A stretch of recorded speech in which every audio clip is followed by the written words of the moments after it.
अस्सलामु अलैकुम वरहमतुल्लाहि वबरकातुह। बिस्मिल्लाह वल्हम्दुलिल्लाह वस्सलातु वस्सलामु अला रसूलिल्लाह व अला आलिहि व सहबिहि व मन वालाह, अम्मा बाद।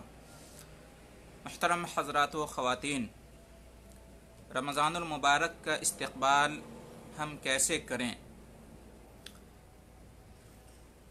इससे पहले हमने ये जाना कि रमज़ानुल मुबारक का इस्तक़बाल हम खुशियों के साथ करें और दुआओं के साथ करें और इस अज़्म और इरादे के साथ करें कि इस माह मुबारक से खूब फ़ायदा उठाना है, नेकियां कमाना है इस माह मुबारक में, और गुनाहों से बहर सूरत बचना है। इसी सिलसिला को आगे बढ़ाते हुए आज अर्ज़ खिदमत ये है कि रमज़ानुल मुबारक का इस्तक़बाल हम उससे मुताल्लिक़ अहकाम व मसाइल का इल्म हासिल करके करें। जी हाँ, रमज़ानुल मुबारक का असल इस्तक़बाल यही है कि इससे मुताल्लिक़ जो भी अहकाम और मसाइल हैं, हम पहले उनका इल्म हासिल कर लें, उनकी जानकारी हासिल कर लें। इसलिए रमज़ानुल मुबारक का जो रोज़ा है, ये दीन इस्लाम के अरकान में से एक अहम रुकन है, ये फ़राइज़ इस्लाम में से एक अहम फरीज़ा है, और इसकी अदायगी से पहले ज़रूरी है कि उसका तरीक़ा सीख लिया जाए, उसके अहकाम और मसाइल मालूम कर लिए जाएं। वरना अगर इल्म और बसीरत के बग़ैर हम अल्लाह की इबादत को अंजाम देंगे तो इबादत जहालत और गुमराही पर मबनी हो सकती है, जबकि हमें हुक्म दिया गया है कि हम अल्लाह की इबादत इल्म और बसीरत पर करें। मोहतरम हज़रात, कुरान मजीद में अल्लाह रब्बुल आलमीन ने इरशाद फरमाया, फस्अलू अहल ज़िक्र इन कुन्तुम ला तालमून। अगर तुम्हें मालूम नहीं है तो तुम अहले इल्म से पूछ लो। ये किसको खिताब है? आम मुसलमानों से खिताब है कि ए मुसलमानों, तुम्हें अहकाम और मसाइल मालूम नहीं हैं, तुम्हें इबादात और उनके तरीक़े और आदाब मालूम नहीं हैं, तो तुम उलमाए किराम से पूछ लो, उनसे सीख लो, उनसे सवालात करो, वो तुम्हें जवाबात देंगे। मुहतरम हज़रात, गौर करने का मकाम है कि अल्लाह तबारक व तआला ने यह हुक्म क्यों दिया है। इसलिए ताकि अहले इल्म से पूछने के बाद इतना इल्म और बसीरत हासिल हो जाए कि उसकी बुनियाद पर अल्लाह की इबादत करें, ताकि वो इबादत सही तरीक़े से अंजाम पाए और अल्लाह तबारक व तआला उस इबादत को कबूल करे। इबादत की कबूलियत के लिए ज़रूरी है, अमल के कबूल होने के लिए ज़रूरी है कि पहले उसका इल्म हासिल किया जाए, उसकी जानकारी हासिल की जाए। और इसलिए नबी अकरम सल्लल्लाहु अलैहि वसल्लम ने भी हर मुसलमान मर्द व औरत पर इल्म के हुसूल को ज़रूरी करार दिया है और फरमाया है, तलबुल इल्म फरीज़तुन अला कुल्लि मुस्लिम। हर मुसलमान पर इल्म का हासिल करना फ़र्ज़ है, हर मुसलमान पर। जो भी मुसलमान बालिग हो चुका है, जो शरीयत का मुकल्लफ हो चुका है, जिसके ऊपर नमाज रोज़ा वग़ैरह जो इबादात हैं वो फ़र्ज़ हो चुकी हैं, तो उसके ऊपर चाहे वो मर्द हो या औरत हो, ज़रूरी है दीन का इल्म हासिल करना। दीन का वो इल्म जो बुनियादी चीज़ें हैं, जो मुसल्लमात में से हैं, अरकान, फ़राइज़, अहम अक़ायद, आमाल, इनका इल्म हासिल करना ज़रूरी है। इसलिए कि हमारी ज़िंदगी का मकसद अल्लाह की इबादत करना है, हमारी ज़िंदगी का मकसद नेक आमाल को अंजाम देना है। जगह जगह हमें ईमान और अमल का हुक्म दिया गया है। तो जब तक हम जानेंगे नहीं, समझेंगे नहीं ईमानियात क्या हैं, अक़ायद क्या हैं दीन इस्लाम के, इबादात क्या क्या हैं और कैसे अदा की जानी चाहिए, कौन कौन से आमाल का हमें हुक्म दिया गया है और उन आमाल को बजा लाने का तरीक़ा क्या है, उसके आदाब क्या हैं, जब तक हमें इसका इल्म नहीं होगा तो कैसे हम अल्लाह के इस मुतालबा को पूरा कर सकेंगे कि ईमान लाओ और नेक अमल करो। काम करने से पहले उसका तरीक़ा मालूम करना ज़रूरी होता है। दुनिया के मामलात में भी देख लें, इंसान जहां जिस मैदान में है तो पहले उसका वो तरीक़ा मालूम करता है। किसी भी मैदान में वो है, कोई भी फन हो, कोई भी हुनर हो, कोई भी टेक्निक हो, तो पहले उसे मालूम किया जाता है, सीखा जाता है, उसके बाद मैदान अमल में कूदा जाता है। तो उसी तरह से दीन के मामलात हैं, इबादात हैं, फ़राइज़ हैं, वाजिबात हैं। तो दीन के मामले में भी अमल के मैदान में कूदने से पहले ज़रूरी है कि पहले उसका इल्म हासिल किया जाए। बड़े अफसोस की बात है कि दुनिया के मामलात में तो लोग इतने होशियार हैं कि फूंक फूंक कर कदम रखते हैं। कोई भी कदम उठाने से पहले, कोई भी काम करने से पहले, किसी भी चीज़ का मुज़ाहरा करने से पहले खूब अच्छी तरह से उसे सीख लिया जाता है, उसकी जानकारी ले ली जाती है, उसकी ट्रेनिंग हासिल की जाती है। लेकिन अफसोस का मकाम है, दीन के अंदर, ईमानियात के अंदर, इबादात के अंदर लोग इस पर ध्यान नहीं देते हैं। रोज़ा रखना है, नमाज पढ़ना है, हज करना है, ज़कात अदा करना है, और इससे पहले असल जो हमारा अक़ीदा है, अक़ीदा तौहीद, ईमान, इन में इल्म ही नहीं है और न हम इल्म हासिल करना चाहते हैं। बग़ैर इल्म हासिल किए हुए अमल करने के लिए तैयार हो जाते हैं, जिसका नतीजा क्या होता है? एक दो गलती नहीं, गलतियां होती हैं और बार बार गलतियां होती हैं, और उसके बाद एहसास होता है तो फिर उलमाए किराम से पूछते हैं कि मौलाना मैंने ये किया तो ऐसा हो गया, ये गलती हो गई, अब क्या होगा? अरे भाई, अगर आप पहले ही पूछ लेते अहले इल्म से, पहले ही आप मसले की जानकारी ले लेते तो इस गलती से आप बच जाते।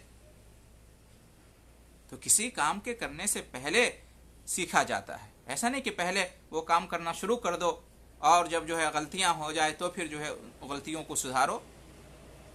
जानबूझकर गलती शुमार की जाएगी। ये एक होती है कि गलतियां हो जाती हैं अनजाने में,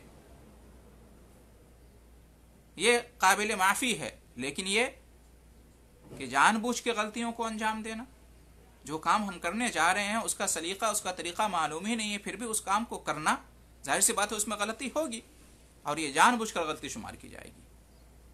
मोहतरम हजरात, हम हर नमाज के अंदर, नमाज की हर रकत के अंदर सूरह फातिहा पढ़ते हैं और उसमें हम ये दुआ करते हैं कि हमें सीधे रास्ते पर चला, उन लोगों के रास्ते पर चला जिन पर तेरा इनाम हुआ है, उन लोगों के रास्ते पर न चला जिन पर तेरा गज़ब नाजिल हुआ है और जो गुमराह हो गए हैं। हम हर नमाज की हर रकअत में ये सूरा पढ़ते हैं, इहदिनस सिरातल मुस्तकीम सिरातल लज़ीना अनअमत अलैहिम गैरिल मग़दूबि अलैहिम वलद्दाल्लीन आमीन, ये पढ़ते हैं कि जो लोग गुमराह हो गए हैं उनके रास्ते पर न चला। ये गुमराह होने वाले कौन लोग हैं? ये नसारा हैं और वो तमाम लोग हैं जो इल्म के बगैर अमल करते हैं, जिन्होंने दीन का इल्म ही हासिल नहीं किया। हक बात क्या है, दीन क्या है, इबादात क्या हैं, उसके तरीक़े क्या हैं, ये सीखा और जाना ही नहीं और अमली मैदान में कूद गए, जिसका नतीजा हुआ वो गुमराही के रास्ते पर चले गए, सीधे रास्ते पर नहीं चले, गलत तरीके से अल्लाह की इबादत की। صحیح طریقے سے اللہ تعالیٰ کی عبادت نہیں کیے. تو ایک طرف تو ہم ہر نماز میں یہ دعا کرتے ہیں اور دوسری طرف عملی طور پر ہم اس دعا کے تقاضے کو پورا نہیں کرتے ہیں. تو محترم حضرات، رمضان المبارک کا استقبال اگر کرنا ہے اور واقعی کرنا ہے اور اس سے فائدہ اٹھانا ہے، اس ماہ مبارک کو مغفرت کا ذریعہ، جہنم سے نجات اور جنت میں داخلے کا سبب بنانا ہے، تو اس کے لیے ضروری ہے کہ ہم اس سے متعلق جو احکام اور مسائل ہیں اس کو اچھی طرح سے ضبط کر لیں، سیکھ لیں، جان لیں. رمضان المبارک کی خصوصیات کیا ہیں، اس کے فضائل ہیں، روزہ مسائل کیا ہیں، روزہ کن لوگوں پر واجب ہوتا ہے، روزہ کن چیزوں سے ٹوٹ جاتا ہے، روزہ کن چیزوں سے مکروہ ہو جاتا ہے، روزہ رکھنے کا طریقہ کیا ہے، روزے کی نیت کیسے کی جاتی ہے، افطار اور سحری کے کیا احکام ہیں، کیا آداب ہیں، تراویح کی نماز کا طریقہ کیا ہے، اس کی کیفیت کیا ہے. الغرض یہ کہ جتنے بھی احکام اور مسائل ہیں رمضان اور روزے اور نماز سے متعلق جو ہم کرنا چاہتے ہیں، اور اسی طریقے سے زکوٰۃ، اکثر و بیشتر لوگ رمضان میں زکوٰۃ نکالتے ہیں، تمام چیزوں کے جو احکام ہیں، مسائل ہیں، آداب ہیں، طریقے ہیں، ان کا جاننا ضروری ہے. پہلے ان کو جان لیں، سیکھ لیں، علماء کرام سے پوچھ لیں، تاکہ عمل کرنے سے پہلے آپ کے اندر اعتماد ہو، آپ یقین کے ساتھ، علم اور بصیرت کے ساتھ اللہ تعالیٰ کی عبادت کر سکیں. امام بخاری نے اپنی کتاب صحیح بخاری کے اندر، جو کہ قرآن مجید کے بعد دنیا کی سب سے صحیح کتاب ہے اور مسلمانوں کے نزدیک قرآن مجید کے بعد سب سے عظیم درجہ اسی کتاب کا ہے، صحیح بخاری شریف کا، اس کے اندر امام بخاری نے ایک باب العلم قبل القول والعمل، قول و عمل سے پہلے علم کا بیان، یعنی دین کے معاملے میں کچھ بھی کہنے سے پہلے اور دین کے نام پر کچھ بھی کرنے سے پہلے ضروری ہے کہ علم حاصل کیا جائے.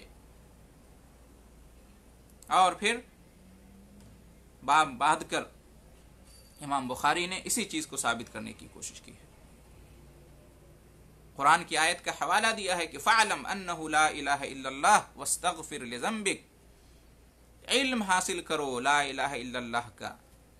یہی تو دین ہے، دین کی اصل بنیاد تو یہی ہے، لا الہ الا اللہ. تو اللہ تعالیٰ فرماتا ہے کہ پہلے اس کا علم حاصل کر لو. وَاسْتَغْفِرْ لِذَنبِكَ، اور اس کے بعد کہا کہ اپنے گناہوں کی مغفرت طلب کرو. گناہوں کی مغفرت طلب کرنا کیا ہے؟ یہ ایک عمل ہے، یہ ایک عمل ہے جو انسان اپنی زبان سے کہتا ہے استغفر اللہ واتوب الیہ، اپنے دل سے توبہ اور استغفار کرتا ہے. یہ زبان اور دل کا عمل. اور پھر توبہ، گناہوں کی مغفرت کے لیے انسان عبادات کرتا ہے، اعمال کرتا ہے، نیکی کرتا ہے، گناہوں سے بچتا ہے. یہ سب کیا ہے؟ یہ سب عمل ہے. اس عمل سے پہلے اللہ رب العالمین نے کہا فعلم، حاصل کرو. تو علم حاصل کرنا ضروری ہے. رمضان آ رہا ہے، یقیناً آپ روزہ رکھیں گے، یقیناً آپ نماز پڑھیں گے، یقیناً آپ سحری کریں گے، افطار کریں گے، قرآن کی تلاوت کریں گے، صدقات و خیرات کریں گے، ذکر و اذکار کریں گے، توبہ اور استغفار کریں گے. لیکن کیسے کریں گے؟ پہلے اس کا طریقہ تو معلوم کر لیں، اس کا سلیقہ تو معلوم کر لیں. پہلے یہ تو جان لیں کہ اللہ تعالیٰ عبادت کب قبول کرتا ہے اور کس کی عبادت قبول کرتا ہے. عبادت اور عمل کے قبول ہونے کی شرطیں کیا ہیں، اور جو عبادات ہیں اس کے ارکان کیا ہیں، واجبات کیا ہیں، سنن کیا ہیں، شروط کیا ہیں. ان تمام چیزوں کا جاننا ضروری ہے. تبھی جا کر رمضان المبارک کا صحیح استقبال ہو سکتا ہے اور رمضان المبارک سے اچھی طرح فائدہ اٹھایا جا سکتا ہے. بغیر علم، بغیر جانکاری، بغیر جو ہے سیکھے ہوئے اگر رمضان میں آپ داخل ہو جاتے ہیں، روزہ رکھنا، نماز پڑھنا اور دعا کرنا، توبہ استغفار کرنا، افطار، سحری، تراویح، یہ سب شروع کر دیتے ہیں، और आपको मालूम ही नहीं कि इसका सही तरीक़ा क्या है, इसके अहकाम और मसाइल क्या हैं, तो यकीनन आपसे गलतियां होंगी। यकीनन आपसे कभी कोई वाजिब छूट जाएगा, कोई शर्त छूट जाएगी, कोई सुन्नत मिस हो जाएगी।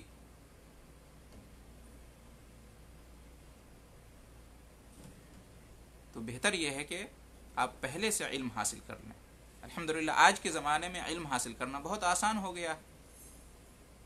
हर जगह अहले इल्म मौजूद हैं, वो अहले इल्म जो किताब व सुन्नत की रोशनी में बात करते हैं, जो कुरान और हदीस और सहाबा किराम के तर्ज अमल को आपके सामने रखते हैं।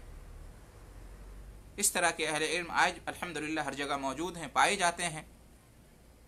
नहीं तो इंटरनेट पर आपको मिल सकते हैं, फेसबुक पर, यूट्यूब पे उनकी तकरीरें मौजूद हैं, उनके बयानात, उनके दुरूस मौजूद हैं, फ़ोन नंबर मौजूद है, आपके पास भी मोबाइल है, आप कॉल कर सकते हैं और अल्हम्दुलिल्लाह दुरूस होते रहते हैं। उनसे फ़ायदा उठाएं। अगर वाकई चाहते हैं कि रमज़ानुल मुबारक गुनाहों से मग़फ़िरत, जहन्नम से नजात और जन्नत में दाखिले का सबब बन जाए, अगर वाकई चाहते हैं कि रमज़ानुल मुबारक की रहमतों, बरकतों और इसके जो खैरात और बरक़ात हैं वो हमें हासिल हो जाएं, अगर वाकई चाहते हैं कि रमज़ानुल मुबारक हमारी ज़िंदगी को बदल डाले, हमारा लाभ आ जाए, अगर वाकई चाहते हैं कि हमारा रमज़ानुल मुबारक का महीना दूसरे महीनों से जुदा हो, हम चाहते हैं कि अल्लाह रब्बुल आलमीन रमज़ानुल मुबारक में की जाने वाली नेकियों को कबूल कर ले, तो उसके लिए ज़रूरी है कि हम इससे रिलेटेड जितने भी अहकाम और मसाइल हैं उनको अच्छी तरह से जान लें, समझ लें। इल्म और बसीरत की बुनियाद पर हम अल्लाह की इबादत करेंगे तो अल्लाह हमारी इबादत को कबूल फरमाएगा और हमारा वक्त भी बचेगा। अभी रमज़ान कहीं शुरू हो गया और कहीं शुरू होने वाला है, उससे पहले हमें कोशिश कर लेना चाहिए कि हम जो है तरबियत हासिल कर लें, ट्रेनिंग हासिल कर लें, तालीम हासिल कर लें, रमज़ान से मुताल्लिक़, रोज़े और नमाज से मुताल्लिक़ और इन तमाम अहकाम और मसाइल से मुताल्लिक़ जो भी हैं हम उसको पहले हासिल कर लें। वक्त है अभी, वरना रमज़ानुल मुबारक के अंदर हम आ जाएंगे, इबादत का सिलसिला शुरू हो जाएगा, ना आपके पास वक्त होगा, ना आप जिनसे पूछना चाहते हैं उनके पास पूरा वक्त होगा। उसमें पूछने में और सीखने सिखाने में वक्त जाएगा, जबकि ये महीना इबादत का महीना है। ज़्यादा से ज़्यादा वक्त निकालें, वक्त की हिफाजत करें और इबादत में लगाएं। लिहाजा उससे पहले आप इल्म सीख लें। रमज़ान में आपको क्या करना है? रोज़ा रखना है, नमाज़ पढ़ना है, तरावी की नमाज़ पढ़नी है, कुरान की तिलावत करना है, सदक़ात और खैरात देना है, एतिकाफ़ करना है। उम्रा भी किया जाता है लेकिन अभी उम्रा बंद है, एतिकाफ़ भी शायद इजाज़त मिले, मस्जिद में ना मिले। तो बहरहाल उसी तरह से इफ्तारी, सहरी, ये तमाम चीज़ें हैं। इन तमाम चीज़ों के अपने अहकाम और मसाइल हैं, अपने वाजिबात हैं, अपना एक तरीक़ा है जो कुरान मजीद में अल्लाह रब्बुल आलमीन ने और अहादीस शरीफा में नबी करीम सल्लल्लाहु अलैहि वसल्लम ने हमें सिखाया है, हमें बताया है, सहाबा किराम ने करके दिखाया है, उलमाए किराम ने, अइम्मा किराम ने इसकी तशरीह की है। तो इसका जानना ज़रूरी है। इस तरह से हम तैयार रहेंगे रमज़ानुल मुबारक का इस्तक़बाल करने के लिए और एतिमाद के साथ, यकीन के साथ, इल्म और बसीरत के साथ हम इस माह मुबारक का इस्तक़बाल करेंगे और अल्लाह ताला की इबादत शुरू करेंगे तो उसका मज़ा ही कुछ और होगा। चाशनी मिलेगी, लुत्फ़ मिलेगा, मिठास पैदा होगी इबादत के अंदर, खुशू और खुजू होगा, सुकून और इत्मीनान के साथ आप इबादत कर सकेंगे। अगर ऐसा नहीं करेंगे तो फिर जिहालत गलियों में घूमते रहेंगे, गुमराही के रास्ते पर भटकते रहेंगे, पता नहीं अल्लाह इबादत कबूल करे ना करे। इसलिए कि अल्लाह उसी इबादत को कबूल फरमाता है जो सीधे रास्ते पर चलकर की जाए, इल्म के रास्ते पर, बसीरत के रास्ते पर। वरना जहालत के अंधेरों में रहेंगे, गुमराही के रास्तों में भटकते रहेंगे नसरानियों की तरह से और उन लोगों की तरह से जिन्होंने इल्म हासिल नहीं किया और अमल के मैदान में कूद पड़े तो मंजिल नहीं मिलेगी, भटकते रहेंगे रास्ता। इसलिए मोहतरम हजरात, हमारी गुजारिश है कि रमज़ानुल मुबारक का इस्तक़बाल जो कि हर मुसलमान को करना चाहिए कि ये मेहमान अज़ीम हैं और इसका साल भर इंतज़ार रहता है, और ये ऐसा महीना है जो तमाम महीनों से अलग और जुदा है, और ये नेकी करने का महीना है। ये मोमिन के लिए बहार का मौसम है, ये एक फ़ुर्सत है, एक मौका है कि हम अपने गुनाहों को माफ़ करा लें, जहन्नम से अपने आप को आज़ाद करा लें, जन्नत में अपना दाखिला करवा लें। जन्नत के दरवाज़े खोल दिए जाते हैं इस महीने में, जहन्नम के दरवाज़े बंद कर दिए जाते हैं, शैतानों से भी इंसानों को आज़ादी मिल जाती है, उन्हें कैद कर दिया जाता है। अल्लाह रब्बुल आलमीन की तरफ से ऐलान करवाया जाता है, नेकी करने वाले आगे बढ़ो, बुराई के करने वाले पीछे वापस हो जाओ, तौबा कर लो। तो इन तमाम चीज़ों से अगर हमें फ़ायदा उठाना है वाक़अतन और हकीकत में, और इस माह मुबारक की रहमतों, बरकतों और खैर व भलाई से मुस्तफ़ीज़ होना है, तो उसके लिए ज़रूरी है कि रमज़ानुल मुबारक का इस्तक़बाल हम अहकाम और मसाइल का इल्म हासिल करके करें, जिसका हमें अल्लाह ने भी हुक्म दिया है, उसके रसूल सल्लल्लाहु अलैहि वसल्लम ने भी हुक्म दिया है, और सहाबा किराम की भी यही आदत मुबारक थी कि वो अमल करने से पहले इल्म हासिल करते थे। तो हम उम्मीद करते हैं कि ये पैगाम आप ज़रूर कबूल करेंगे और दूसरों तक पहुँचाएँगे, और इसका जो तकाज़ा है कि इल्म हासिल करना, और ख़ास तौर से अभी जो रमज़ान हमारे सामने है, रमज़ान से मुतल्लिक़ अहकाम और मसाइल हासिल करना, रोज़े और नमाज से मुतल्लिक़ ज़रूर आप इसका ख्याल करेंगे। इस तरह से करेंगे तो खातिर ख़ाह रमज़ानुल मुबारक से फ़ायदा हासिल होगा, अल्लाह रब्बुल आलमीन इबादत को कबूल फ़रमाएगा, और हम जो अजर व सवाब चाहते हैं और रमज़ानुल मुबारक से हमें जो उम्मीदें हैं, तो हमारी उम्मीदें इंशाअल्लाह पूरी होंगी। तो इस तरह से रमज़ानुल मुबारक का इस्तक़बाल किया जाता है। तो ये पांचवी चीज़ है रमज़ानुल मुबारक के इस्तक़बाल के सिलसिले में। इस्तक़बाल खुश दिली के साथ करना चाहिए, रमज़ानुल मुबारक का इस्तक़बाल दुआओं के साथ करना चाहिए, रमज़ानुल मुबारक का इस्तक़बाल नेकी का सच्चा और पक्का इरादा करने के साथ करना चाहिए, रमज़ानुल मुबारक का इस्तक़बाल गुनाहों से बचने का सच्चा और पक्का इरादा करके करना चाहिए, और पांचवी चीज़ ये कि रमज़ानुल मुबारक का इस्तक़बाल उसके अहकाम और मसाइल का इल्म हासिल करके करना चाहिए। और भी बातें इंशाअल्लाह आगे आएंगी। अल्लाह ताला से दुआ है कि सही तरीक़े से रमज़ानुल मुबारक का इस्तक़बाल करने की तौफ़ीक़ अता फ़रमाए, रमज़ानुल मुबारक से खूब फ़ायदा उठाने की तौफ़ीक़ अता फ़रमाए, और रमज़ानुल मुबारक से फ़ायदा उठाने के जो तरीक़े हैं और जो आदाब हैं और जो शर्तें हैं, जो तकाज़े हैं, उनको पूरा करने की अल्लाह रब्बुल आलमीन तौफ़ीक़ बख्शे, और हम अल्लाह रब्बुल आलमीन हमें उन लोगों में से बनाएं जो वाकई रमज़ानुल मुबारक का इंतज़ार करते हैं, रमज़ानुल मुबारक से फ़ायदा उठाते हैं, और वो खुशनसीब लोगों में से हो जाते हैं जिन्हें अल्लाह रब्बुल आलमीन जहन्नम से आज़ाद कर देता है, जन्नत में दाखिला नसीब करता है, और उनके गुनाहों की मग़फ़िरत फरमा देता है, और दुनिया और आखिरत में रहमतों से, बरकतों से नवाजता है। अल्लाह ताला हमें भी उनमें से बनाए। अल्लाह ताला हमें बदनसीबों, बदबख्तों और उन बुरे लोगों में से ना बनाए जो रमज़ानुल मुबारक के आने के बावजूद अपनी ज़िंदगी में कोई तब्दीली नहीं करते हैं। अल्लाहुम्मा आमीन व आखिरु दावाना अनिल हम्दुलिल्लाहि रब्बिल आलमीन व जज़ाकुमुल्लाहु खैरल जज़ा।